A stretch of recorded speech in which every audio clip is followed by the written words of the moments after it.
నమస్తే సార్. నమస్తే అండి. సార్ చాలా మందికి హెయిర్ ఈ మధ్య కాలంలో వైట్ అయిపోతుంది. అవును. లైక్ గ్రే హెయిర్ అంటూ ఉంటాం కదా! సో, ఇది ఏజ్‌తో సంబంధం లేకుండా వస్తున్నాయి. దీనికి కారణం మన లైఫ్ స్టైల్ అంటారా? మనం తీసుకుంటున్న ఫుడ్ లేదు అనంటే స్లీప్ ప్యాటర్న్ సరింగ్గా లేకపోవడమో తెలీదు కానీ, దీన్ని మాత్రం కంట్రోల్ చేయలేకపోతున్నామని so many questions and so many complaints. అవునండి. సో, దీన్ని తగ్గించుకోవాలి అనంటే ఫర్ న్యాచురల్ వేలో ఏ విధంగా సాధ్యం అంటారు? రైట్. బేసిక్‌గా హెయిర్ అనేది మనకు బ్లాక్ కలర్ ఎందుకొస్తుందంటే, దాంట్లో మెలనిన్ అనే పిగ్మెంట్ ఉంటుందనమాట. హ్మ్.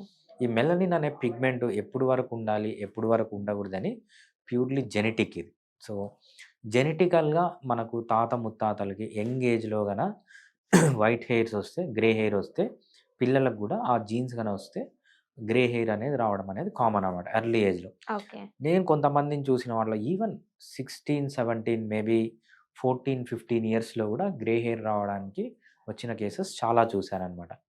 ఈ గ్రే హెయిర్‌కి మనము ఒక 100 మార్క్స్ ఇస్తే ఆల్మోస్ట్ 80% ఆఫ్ ది మార్క్స్ మనం దేనికియ్యాలంటే జెనెటిక్స్‌కియ్యాలి. ఓకే. అంటే తాత ముత్తాతలు గన యంగ్ ఏజ్‌లోనే వాళ్ళు గన గ్రే హెయిర్ ఉంటే వీళ్ళకి గూడా వచ్చే ఛాన్స్. ఇంకో 20% ఏమిస్తామంటే సరిగా రాంగ్ డైట్ తీసుకోవడానికి, నిద్ర సరిగా పోకపోవడానికి, ఎక్సర్సైజ్ చేయకపోవడము, లైఫ్‌లో స్ట్రెస్ ఉండడము, ఆల్కహాల్, స్మోకింగ్ ఈ అడిక్షన్స్‌కి బానిసలు కావడము.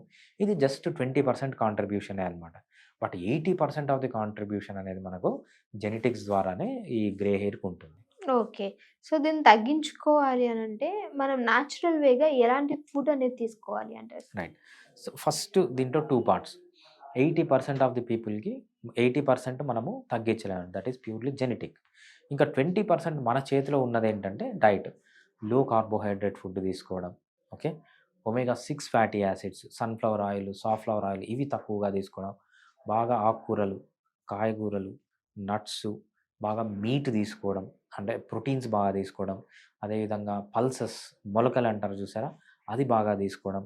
ప్రోబయాటిక్స్ మజ్జిగ బాగా తీసుకోవడం. ఇవన్నీ మనము కామన్‌గా చేయాల్సిన పనులనమాట. దీంతో పాటు రెగ్యులర్‌గా ఎక్సర్సైజ్ చేయడం. మనకు 9 టైప్ ఆఫ్ ఎక్సర్సైజెస్ ఉన్నాయన్నమాట. స్కిల్ ఎక్సర్సైజెస్ అంటాము. Mid duration endurance, long duration endurance, short duration endurance, local endurance, hypertrophy exercises, power exercises, speed exercises, strengthening exercises అని మనకు 9 టైప్ ఆఫ్ ఎక్సర్సైజెస్ ఉంటాయన్నమాట. ఈ ఎక్సర్సైజెస్ ఎప్పుడు మిక్స్ అండ్ మ్యాచ్ చేస్తూ ఉండడము. లైఫ్‌లో వీలైనంత వరకు స్ట్రెస్ తగ్గించుకోవడము. ఆల్కహాల్, స్మోకింగ్ ఏవైతే ఉన్నాయో వీటికన్నిటికి దూరంగా ఉండడం. ఇవన్నీ చేస్తే ఏమవుతుందంటే డెఫినెట్‌గా ఏదైతే ఆ 20% ప్రాబబిలిటీ ఉంటుందో దాన్ని కవర్ చేయొచ్చు. బట్ యాస్ ఆఫ్ నౌ కొన్ని మెడిసిన్స్ క్లినికల్ ట్రయల్స్‌లో ఉన్నాయి. గ్రే హెయిర్‌ని వైట్ హెయిర్ చేయడానికి. బట్ కొన్ని మెడిసిన్స్ ఆల్రెడీ మార్కెట్‌లోకొచ్చాయి. కాకపోతే అంత ఎఫెక్టివ్‌గా లేదు. మేబీ కొంతమందిలో ఎఫెక్టివ్‌గా ఉండొచ్చు. మేబీ యంగ్ ఏజ్‌లో ఎఫెక్టివ్‌గా ఉండొచ్చు. మేబీ అంత వైట్ హెయిర్ మొత్తం వచ్చిన వైట్ హెయిర్‌ని మొత్తం బ్లాక్‌గా కన్వర్ట్ చేయలేకపోవచ్చు. బట్ యాస్ దాని ఆఫ్ నౌ షేడ్‌ని మార్చొచ్చు. యాహ్! యాస్ ఆఫ్ నౌ అంత ఫ్రూట్‌ఫుల్‌గా లేవు. బట్ డెఫినిట్‌గా కొన్ని మెడిసిన్స్ అయితే ఉన్నాయి. ఇంకా రీసెర్చ్ అయితే క్లినికల్ ట్రయల్స్‌లో కొన్ని మెడిసిన్స్ అయితే ఉన్నాయన్నమాట. ఓకే.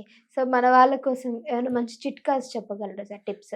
యాహ్! డెఫినిట్‌గా అండి. డైట్ అనేది చాలా ఇంపార్టెంట్. ఎప్పుడు లో కార్బోహైడ్రేట్ డైట్ తీసుకోండి. బాగా నిద్రపోండి. బాగా ఎక్సర్సైజ్ చేయండి. స్ట్రెస్‌కు దూరంగా ఉండండి. ఆల్కహాల్, స్మోకింగ్ ఉంటే మానేస్తే ఏంటంటే ఇది ఏదైతే 20%లో గన మీరు ఫాలో అవుతే దాని నుంచి బయటకొచ్చే ఛాన్స్ అనేది ఉంటుంది.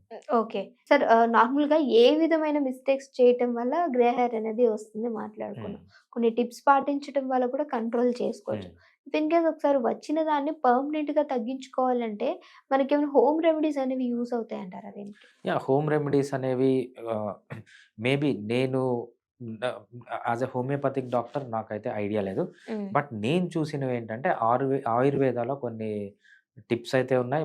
మేబీ నేను చూసిన దాంట్లో మా రిలేటివ్స్‌లోనే ఈ కరేపాకు, లేకపోతే ఈ మందారమాకు ఏదో మిక్స్ చేసినప్పుడు డెఫినిట్‌గా కొంతమందికి నేను కంప్లీట్‌గా కాదు గానీ కొంతవరకు బ్లాక్ కావడం అనేది గమనించాను. హ్మ్. బట్ అవి ఎందుకయ్యాయి ఏంటి అనేది దానికిట్లో పెద్ద అదే. సైంటిఫిక్ రీసెర్చ్ లేదు కాబట్టి we don't want to discuss anything that is not scientific అనమాట. Okay. Thank you so much sir. మంచి ఇన్ఫర్మేషన్. యాహ్! థాంక్స్ అండి.